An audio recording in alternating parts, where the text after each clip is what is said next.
Hello everyone, Radhe Radhe आप सभी को। हम देख रहे थे अनेक शब्दों के लिए एक शब्द। तो हमने 150 तक देखा था। 3 वीडियो बना है जिनमें 50-50 शब्दों को हमने देखा है। ये आज हमारा चौथा वीडियो है। तो आज भी हम 50 शब्दों को देखेंगे 150 से लेके 200 तक। तो चलिए स्टार्ट करते हैं।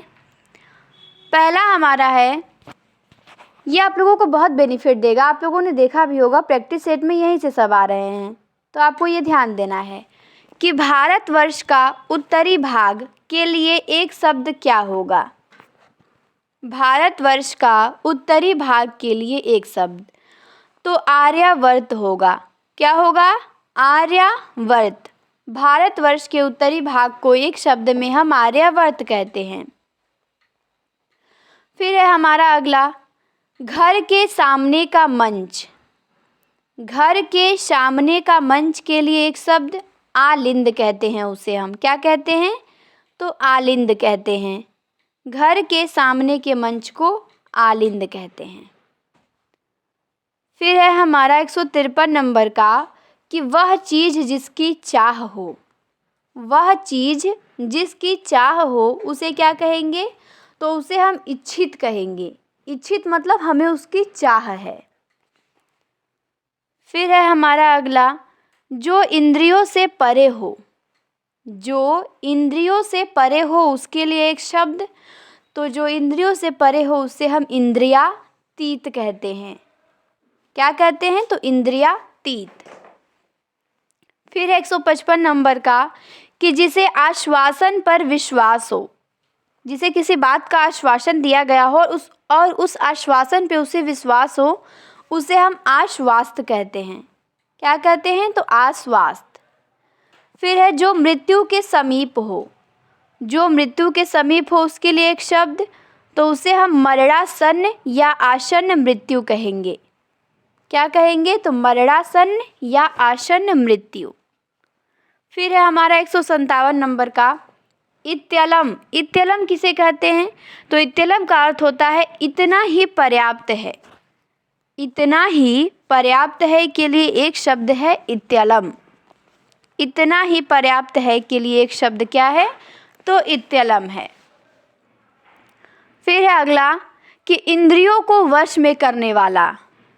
जिसने अपनी इंद्रियों को वश में कर लिया हो उसे हम क्या कहेंगे? तो उसे हम जितेंद्रिय कहेंगे या इंद्रिया जीत कहेंगे। इंद्रियों को वश में करने वाले को जितेंद्रिय कहेंगे या इंद्रिया जीत कहेंगे। फिर है जिसने अपना ऋण पूरा चुका दिया हो। जिसने अपना ऋण पूरा चुका दिया हो उसके लिए एक शब्द उऋण हो जाएगा। क्या होगा? तो उऋण होगा। जिसने अपना ऋण पूरा चुका दिया हो उऋण। फिर है एक ही बार कही गई बात को दोहराना। एक ही बार कोई बात कही गई हो उसी को बार बार दोहराना उसको हम क्या कहते हैं एक शब्द में? तो उसको हम पिष्ट पेषण कहते हैं।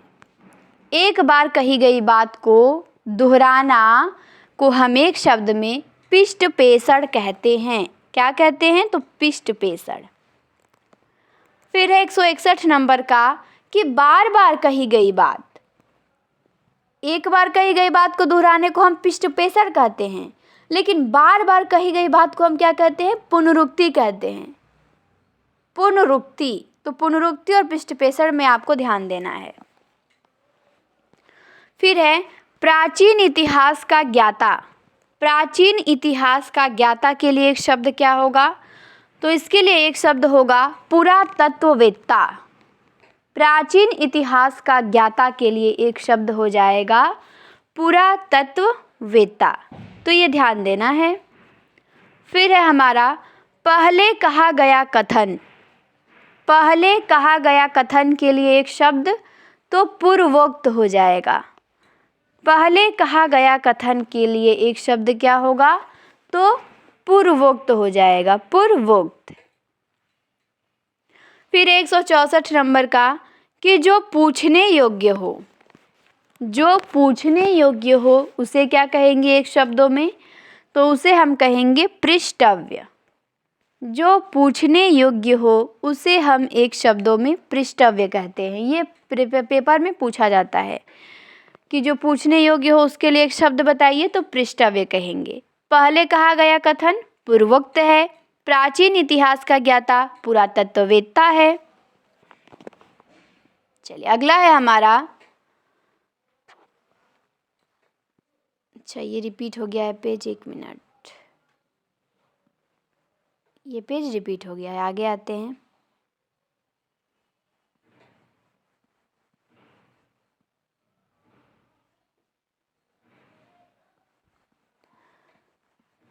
अच्छा वो गैप हो गया है, कोई बात नहीं। चलिए ये देखते हैं हम, भारत और यूरोप से संबंधित, भारत और यूरोप से संबंधित के लिए एक शब्द क्या होगा, तो भारत और यूरोप से संबंधित के लिए एक शब्द हो जाएगा भारोपीय।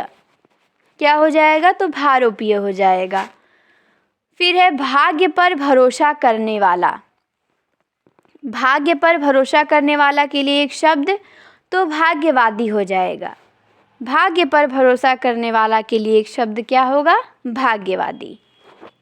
फिर है भाग्य का धनी, भाग्य का धनी के लिए एक शब्द क्या होगा, तो भाग्यशाली हो जाएगा।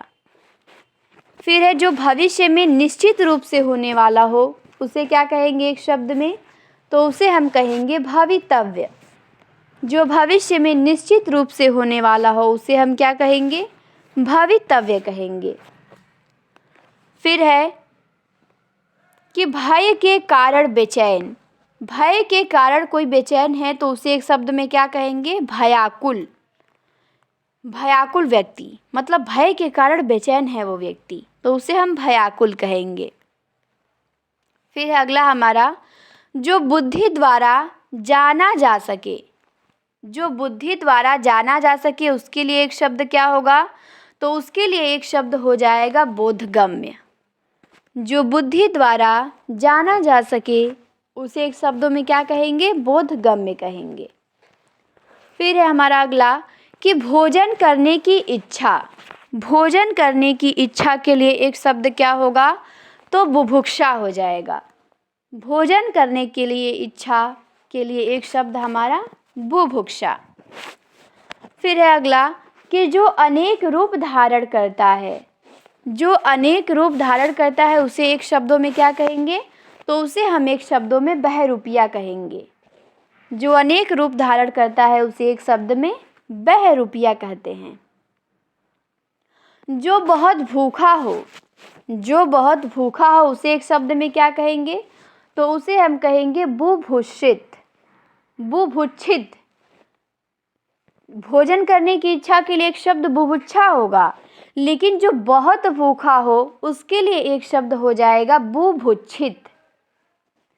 फिर अगला हमारा कि इतिहास से पूर्व का समय, इतिहास से पूर्व का समय के लिए एक शब्द क्या होगा, तो प्रागैतिहासिक हो जाएगा।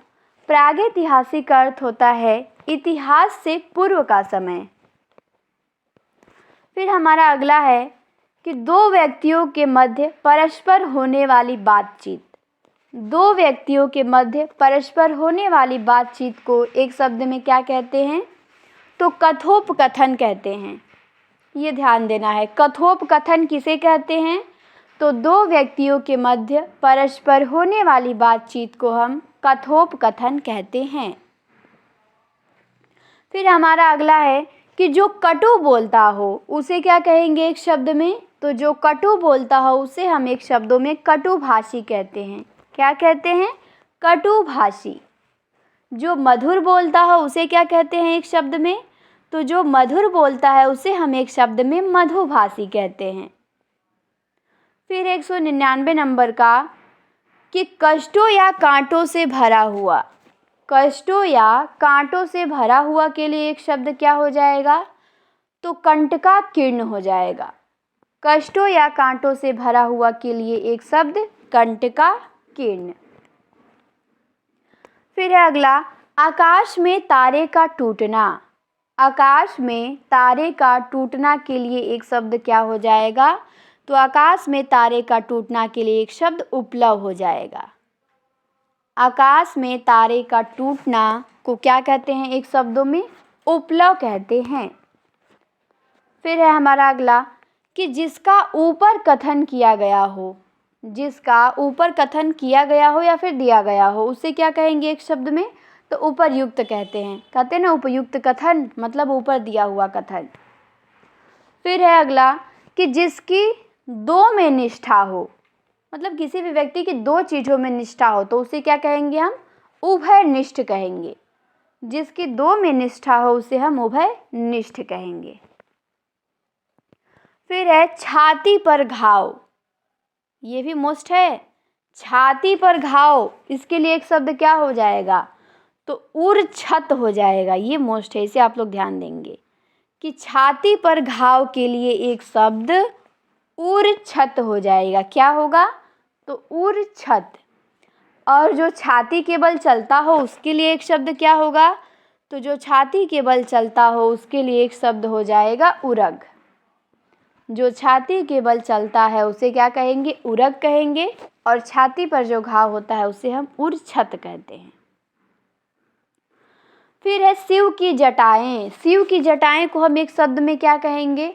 तो शिव की जटाएं को हम एक शब्द में कपर्द कहेंगे। क्या कहेंगे? कपर्द। शिव की जटाएं को हम एक शब्द में कपर्द कहते हैं, ये ध्यान देना है। फिर है हमारा अगला काला पीला मिला रंग। काला पीला मिला रंग को क्या कहते हैं? मतलब काला पीला जब मिल जाएगा तो मटमैला हो जाता है, तो उसको हम एक शब्द में क्या कहते हैं? कपीश कहते हैं। ये आता है पेपर में। तो काला पीला मिला रंग के लिए एक शब्द क्या हो जाएगा? कपीश हो जाएगा। काला पीला मिला रंग के लिए एक शब्द क्या है? तो कपीस है। फिर है हमारा 207 नंबर का कि जिस स्त्री की बोली कठोर हो, जिस स्त्री की बोली कठोर हो उसे हम एक शब्द में क्या कहेंगे? तो उसे हम एक शब्द में कर्कशा कहेंगे। जिस स्त्री की बोली कठोर हो उसे हम एक शब्द में कर्कशा कहते हैं, ये भी ध्यान देना है। और काला पीला मिला रंग को कपीश कहेंगे। फिर है 208 नंबर का कि कर्म करने में तत्पर व्यक्ति। कर्म करने में तत्पर व्यक्ति के लिए एक शब्द क्या होगा? तो कर्मठ हो जाएगा। कर्म करने में तत्पर व्यक्ति के लिए एक शब्द कर्मठ होता है। फिर है 209 नंबर का कि सुबह का भोजन। सुबह का भोजन के लिए एक शब्द क्या होगा?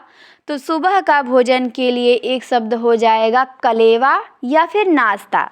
तो ये ध्यान देना है कि कलेवा भी कहते हैं, नाश्ता तो हम सबको पता है कि सुबह का भोजन को नाश्ता कहते हैं। कलेवा भी ध्यान देना है कि कलेवा भी सुबह के भोजन को ही कहते हैं।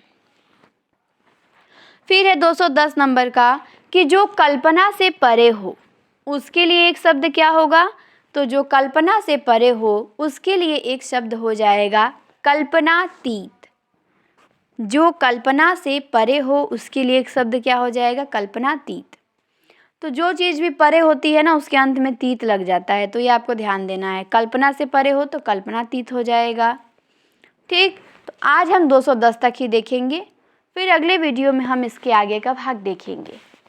अगले वीडियो में हम आगे इसका कंटिन्यू करेंगे। इतना आप लोग तब तक लिख के और इसे तैयार करिए। तो वीडियो आप लोगों को देखने के लिए बहुत बहुत धन्यवाद। अच्छा लगे तो लाइक शेयर कमेंट ज़रूर करिए। फिर मिलते हैं शीघ्र ही अगले वीडियो में। आज के लिए इतना ही।